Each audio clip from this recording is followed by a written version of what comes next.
Oh, I didn't realize I had so many of these things. Nothing more fun than old newspapers. Their headlines, especially front pages from the 20s.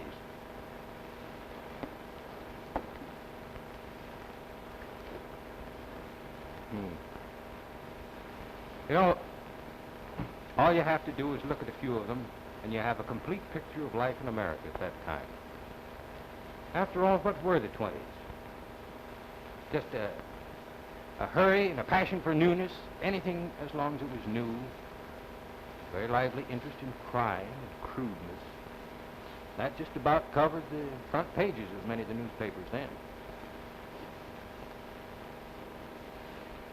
They were not only reflecting our lives, but they were influencing them. Just like all the other arts were doing.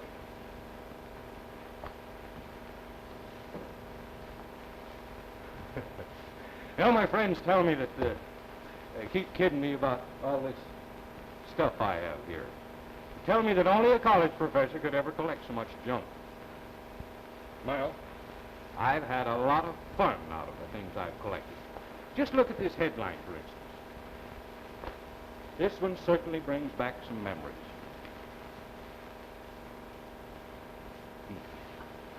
Dorothy out. Mellon is hit. Teapot Dome scandal checks the Harding administration. Games, booze, entertained inner circle. Gosh, how that scandal hit the nation. Seemed as if there was nothing else in the newspapers for months. When President Harding died in 1923, after barely 3 years in office, the route from his funeral train from San Francisco, where he died suddenly, to Washington was just besieged with people waiting to pay their last respects. I've got some pictures of him here in my personality drawer.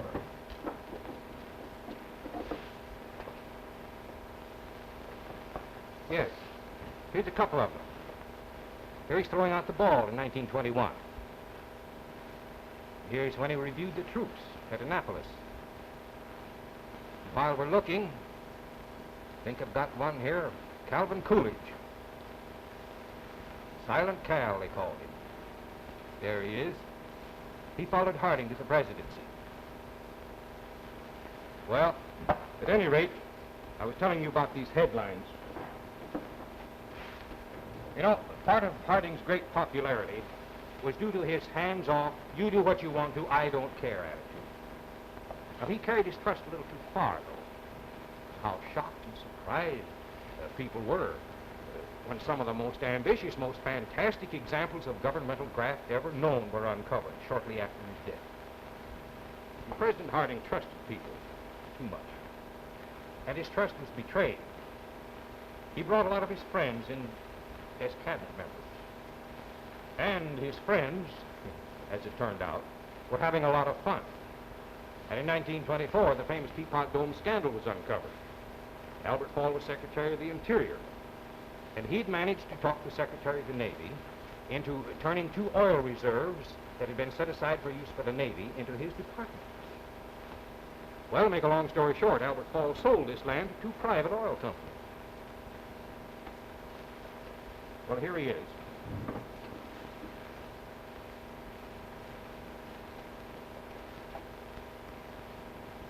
He was sailing along undiscovered until people began to wonder how a man with a salary of $12,000 a year could suddenly be spending so much money.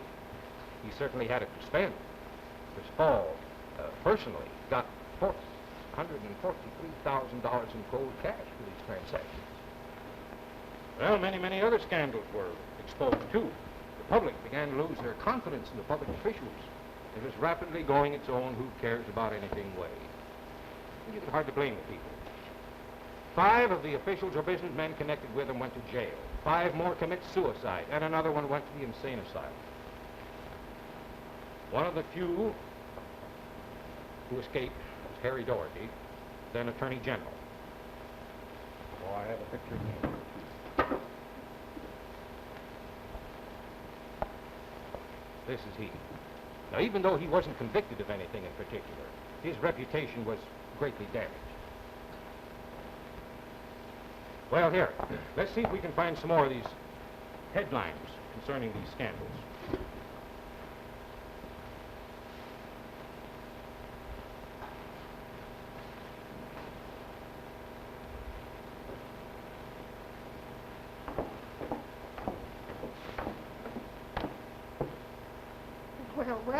Well, at last you're going to remove some of those boxes of newspapers. Oh, you think so?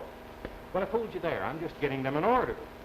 I'm looking for some more of those fascinating headlines. Oh, well, it looks to me as though they're turning yellow with age. Well, when they get that way, I photograph them and then throw the old papers away. Oh, well, at least they'll take up less room when you've got them photographed. Howard, put this old coat back in the trunk. Why, sure. You know, it just doesn't fit with the coats upstairs. Well, that's understandable. We'll just lay it here for the time being. Say, wasn't that a fun party the faculty had the other night? Oh, I thought I'd die laughing at those 1920 costumes. I swear I don't know where they got all that stuff.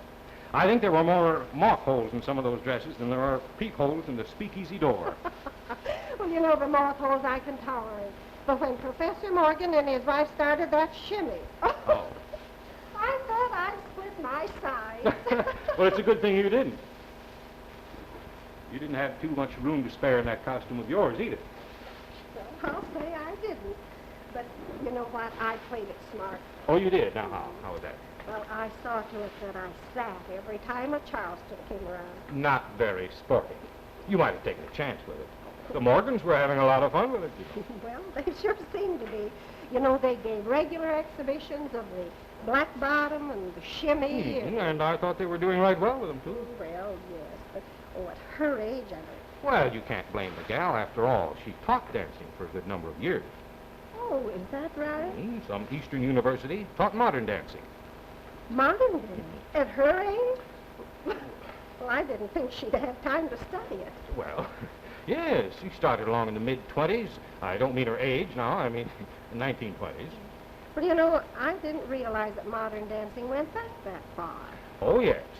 The 1920s, in fact, were the beginning years of a great period in modern American dancing.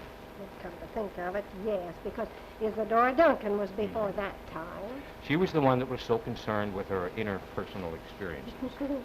From what I understand, she broke a lot of ballet traditions. Yes, that's true, but nevertheless, the leaders in the movements were quite swayed by her opinions, her ideas.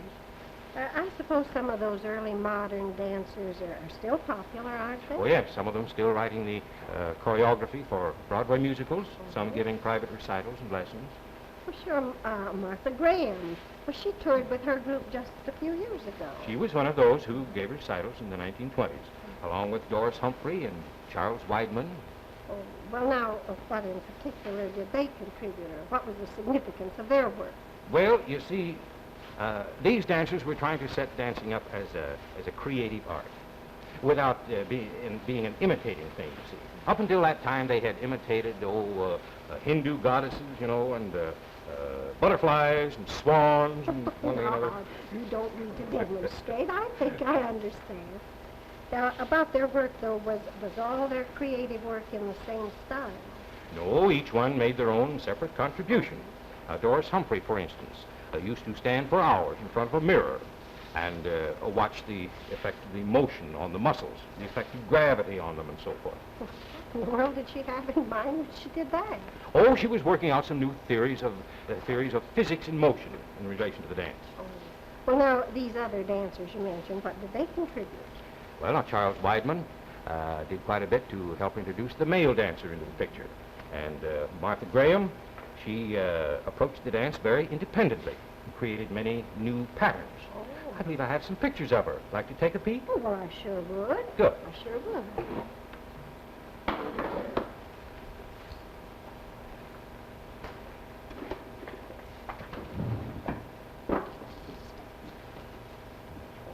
Let's see here.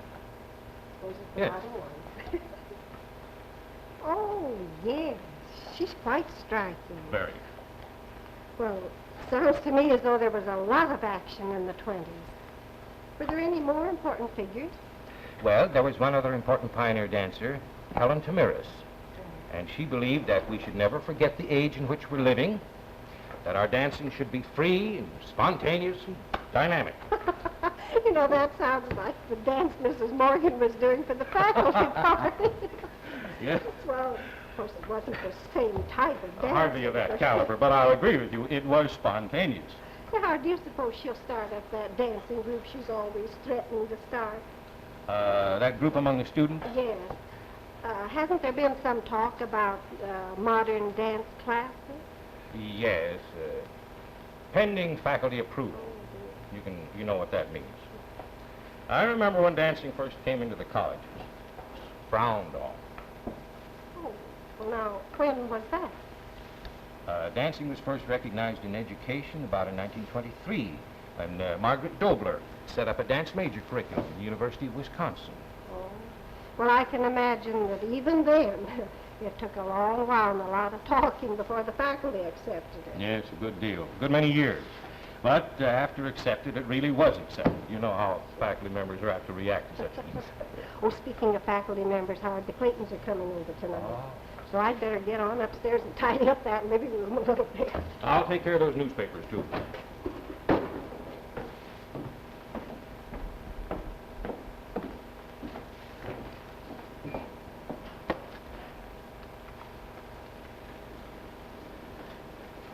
You know, these papers are mighty fascinating to me. They're mostly all the tabloid size, you know, the small-size papers full of pictures and special columns concentrating on crime, sensational stories. The 20s was quite an era for the tabloids. Admittedly, they were sensational, but so were the times. The sensational pictures and the emphasis on the personal lives of great people answered the same appeal that produced the speakeasies and the bobbed hair and pocket flasks, short skirts, women smoking, and every other one of the aspects of free morality.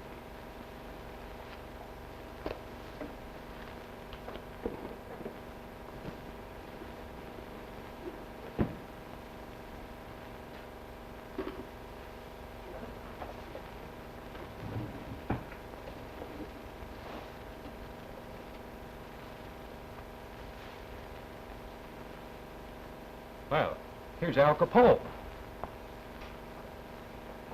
Crime news was one of the biggest drawing cards of the tabloids, you know. There was plenty of it to report. Al Capone was ruling Chicago with his bootlegging and his rackets and every other type of crime. The Leopold and Loeb murder case in Chicago shocked the country. It was pretty widely agreed that this murder was done just for the thrill of it. And here are some reproductions of those tabloid front pages. You can see how the pictures were used and what type of story was most popular. Now, most of these are the New York Times, the Daily News, the country's first tabloid. Others are from Bernard McFadden's Graphic. This went out of existence quite some time ago. It really was just a newspaper version of True Confessions, a magazine which he started about 1919. And that in itself started a whole new trend, too. But here are some of those early tabloid front pages.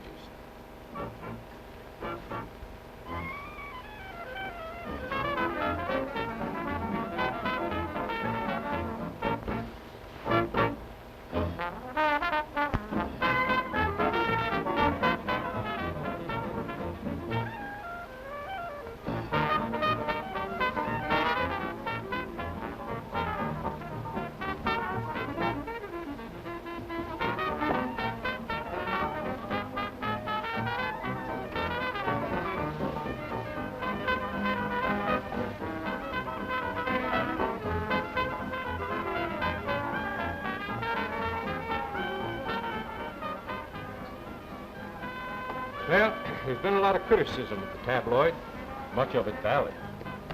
But the fact remains that more are the other newspapers.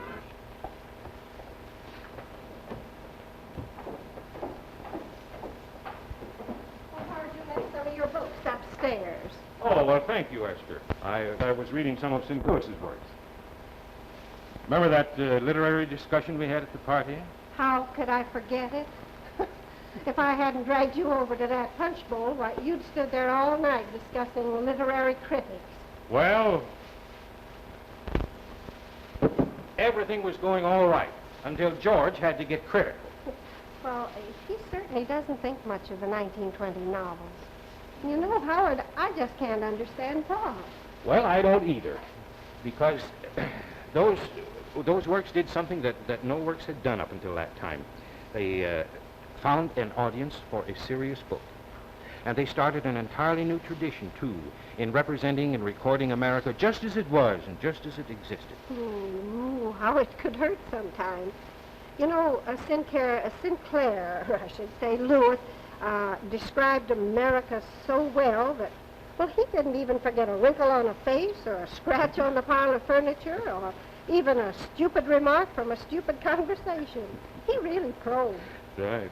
And another thing, too, he contributed a lot of new words to the language. Babbitry is now common for suggesting the smugness of the respectable middle class. Well, yes, Howard, that's what I mean when I say how he could hurt. You know, he wrote Main Street. He wrote Main Street first, and that just tore the small town and its smugness all to pieces. And then he turned the knife and wrote Babbitt. And how that knife did cut. Say, write nice little lecture. Would you like to give it to my class? Oh, no. I think I will decline the honor, Mr. Frank. Well, anyway, you're right. When Babbitt came out, it just split things wide open. Something after the manner of what your dress was threatening to do at the party. I see I'm never going to live that down. Well, seriously, though, he just tore into the small-town booster. His criticism was devastating. See, he tore down this complacent type of person who laid so much emphasis on money and what it could buy. There must have been a lot of people who resented him. So how did he become so popular? Why, you amaze me. After this dissertation you just gave us? It's really quite simple to answer. You see, he was attacking the American middle class just as it was falling apart. And that just fit right into the mood of the country at the time, or at least with the youth of the country. Well, Howard, you know, I think you're right. They were so disillusioned about everything. And then to see someone tearing down these traditions, well, it just was right in line with the way they felt. Yeah. And another thing, too. Here was a book that was analyzing a specific situation. And that fit right in with this fad for psychology that was going the rounds then. Oh, was Freud's influence felt so strongly then? Oh, not only Freud, but there was Emil Coe, remember him? Oh, yes, I remember him. You know, everyone was going around repeating his phrase, every day, in every way, I am getting better and better. Yes, oh, well, I remember. I used that psychology on myself to get my courage up when I applied for my first teaching job. Oh, did it work?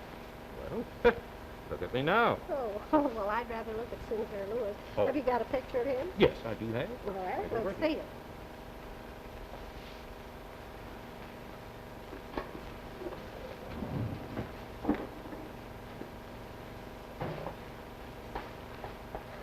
Here, one of Sinclair Lewis and his wife sitting in their car on a typical main street. And there's one of F. Scott Fitzgerald, his wife and daughter, doing the Charleston. Well, he really represented the jazz age, didn't he? Yes, very much. Not only in his works, in his life as well. You see, his works depicted so clearly the sophistication of the flapper and the easies and the parties and such things. Well, I suppose that he maybe gave them a lot of new ideas. Well, maybe he did. Possibly he did. The Great Gatsby was quite the legend of the time, you see. Just like he himself, Fitzgerald was the historian of the period. What about Ernest Hemingway? Hemingway? Oh, he was a literary rebel. He said he was going to pack up and go off to Paris, where he could write one honest novel in an atmosphere without Puritan inhibitions. And he wrote some wonderful things, too. Yes, he did. You see, he wrote Farewell to Arms, and The Sun Also Rises, Right. isn't that it? But which one of those now came out first? The Sun Also Rises. Oh. And that depicted so clearly the deep sense of disillusionment and the sense of loss of values that was so typical in his generation. Wasn't it Hemingway who first coined that term, the lost generation?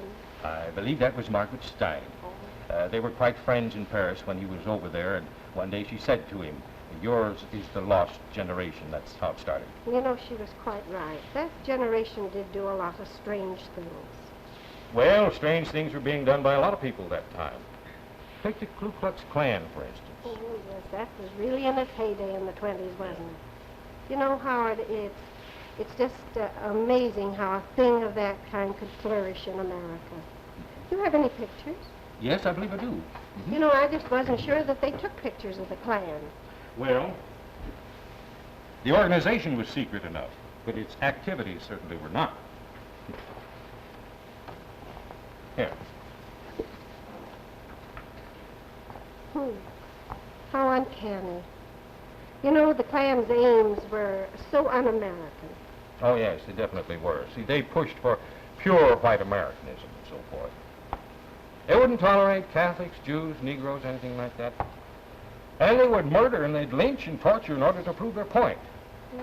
Pretty sordid picture in our history books. I suppose in those old papers of yours, there's a lot of stories about the Klan. Yes.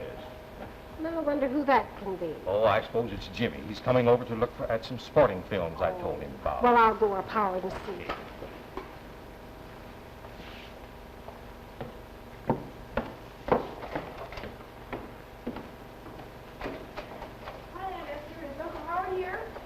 Yes, it is, Jimmy. This craze for spectator sports was really spreading in the 20s. Hi there, young fella. How come you been so long? Where you been? What'd you do, get lost? I just took my time. Oh. Well, I would just get this screen set up here and we'll have a look at those sports films I was telling you about. Now, remember, all these things happened back in the 1920s. Hope you have Babe Ruth's picture. Oh, sure, and Jack Dempsey and Gene Tunney and some football pictures, too. You know, sports were pretty popular in those days. Sounds like it. Aunt Esther told me that you used to box in college. She said that? Yeah, did you? Used to put the gloves on once in a while, maybe. But let's look at some real boxers.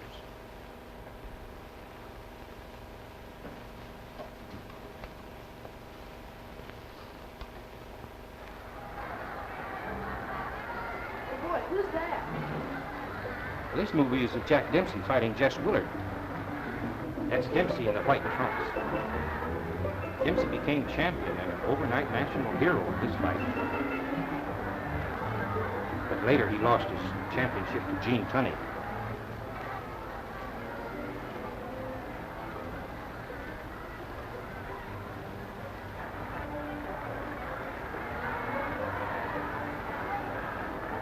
Now here's Dempsey fighting Tunney. Dempsey's in the black trunks now. In this fight, he tried to gain back his championship from Tunney, but Tunney won by a decision.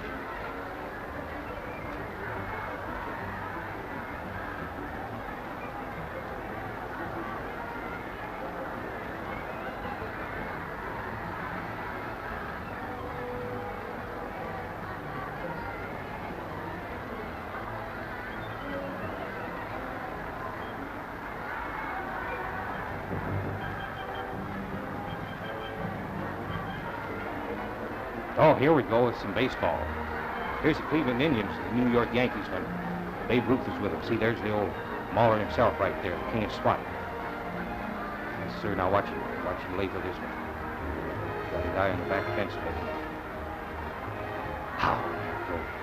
Well, I bet he could make more home runs in one game than I could make in 3 years. You betcha, you and me too. Hey, and here's some football. There's Knute Rockne and his Notre Dame team. You know, they won 105 games and only lost 12 during the 12 years he was their coach. Wow, that's some record. You betcha.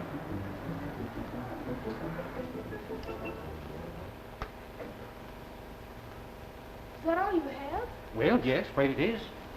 These films kind of hard to get, you know. Well, thanks for the movies. What, you leaving so soon?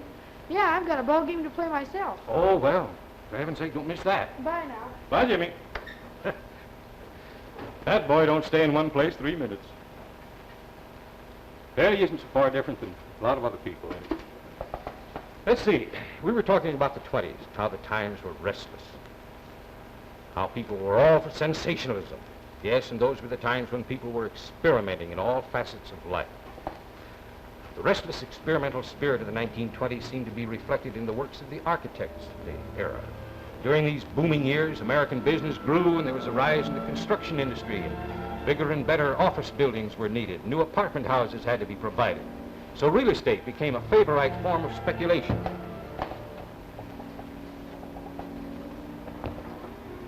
There were real large real estate booms in California and Florida. But they didn't last too long, though. Diminished about the mid-20s. And the chain stores were having a heyday of expansion. Woolworth's Five and Dime, the A&P stores expanded and were soon known throughout a great part of the U.S. But for the most part, the bungalow became the accepted style for the private low-cost building.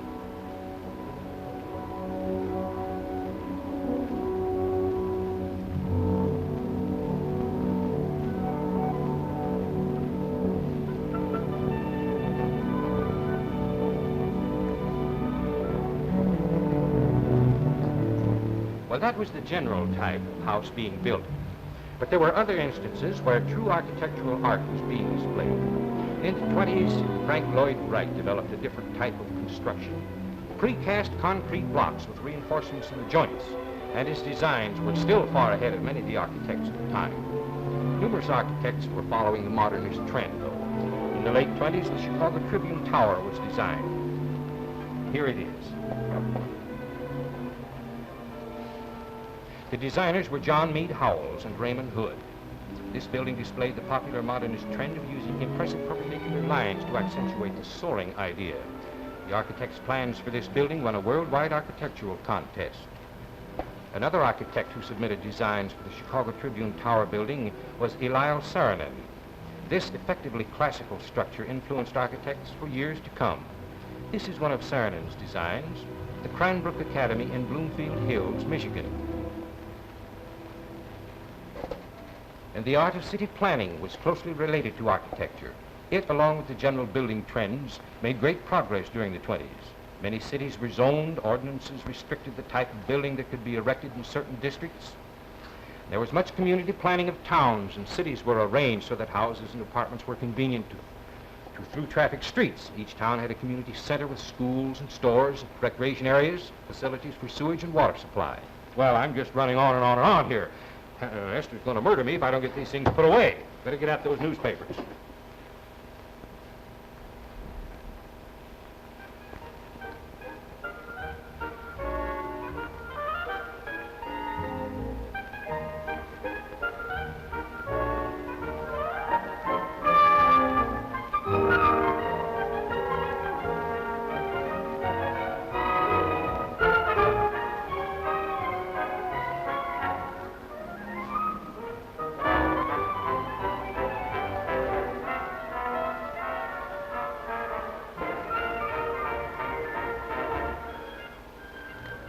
The part of Jimmy was played by Tommy Tim.